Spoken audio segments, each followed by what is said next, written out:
जो लोग ये सवाल करते हैं कि हम अपने बच्चे को कितनी देर के लिए फ़ोन दे सकते हैं और किस हिसाब से दे सकते हैं, जो ये सवालात किए जाते हैं, मैं आपको एक ऐसी रिसर्च आप लोगों के साथ शेयर कर रही हूँ जिसको सुनने के बाद शायद आप ये खुद डिसाइड करें कि अपने बच्चों को फ़ोन बिल्कुल नहीं देना या कोई भी डिवाइस बिल्कुल नहीं देनी। अब वो रिसर्च क्या है? वो रिसर्च ये कि जब कुछ लोगों को हमने एक क्लोज ग्रुप को जो ना वो लिया और कंट्रोल ग्रुप को लिया और उसके बाद जो ना उनके MRI किए, CT स्कैन किए, तो जो टीनेजर 20 घंटा दिन में अपना टाइम जो है ना वो गेम्स में या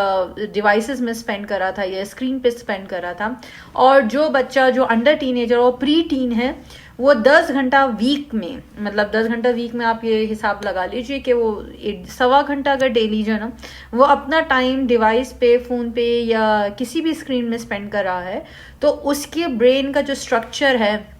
जो उसके ब्रेन की फिजियोलॉजी है, और उस बंदे की ब्रेन की फिजियोलॉजी जो एक एडिक्ट है, जो कोकेन लेता है, जो हेरोइन लेता है, वो सारी चीज़ें करता है, उसकी ब्रेन की फिजियोलॉजी, उसका MRI जब हम कराएंगे और इसका जब हम MRI कराएंगे तो सेम होगा।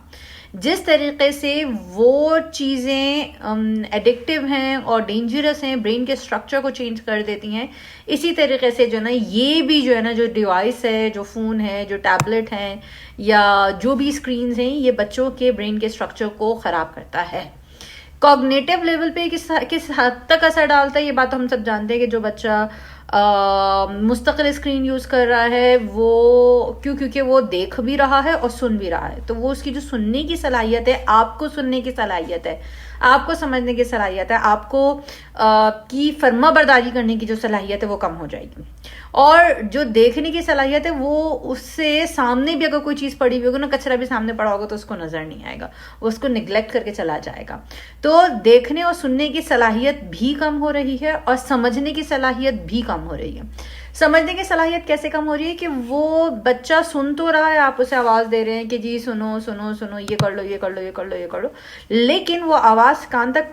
पढ़ तो रही है लेकिन वो ब्रेन तक नहीं जा रही। वो सुन रहा है लेकिन वो समझ नहीं रहा, और उसकी बिहेवियर में चेंजेस आ रहे हैं क्योंकि मुस्तकिल का जो है ना वो डोपामिन जो है ना उसकी बॉडी में रिलीज हो रहा है। मुस्तकिल का जो कॉर्टिसोल्स का जो लेवल है, जो स्ट्रेस का लेवल है, क्योंकि जब बच्चा गेम खेल रहा होता है तो उसकी बॉडी में जो है ना कॉर्टिसोल्स जो है ना वो सीक्रेट होना शुरू कर देते हैं, और जो ना इसी तरीके से जब वो गेम खेल रहा होता है और उसको विन्स मिलना शुरू होते हैं और वो किसी लेवल्स को क्रॉस करना शुरू कर देता है, तो उस वक्त जो है ना वो छोटे छोटे जो है ना वो हार्मोन्स, जब हैप्पी हार्मोन्स आपकी बॉडी में रिलीज होते हैं तो उन हैप्पी हार्मोन्स का एडिक्ट बन जाता है। So I hope this video will be very useful for you. Please do share this video.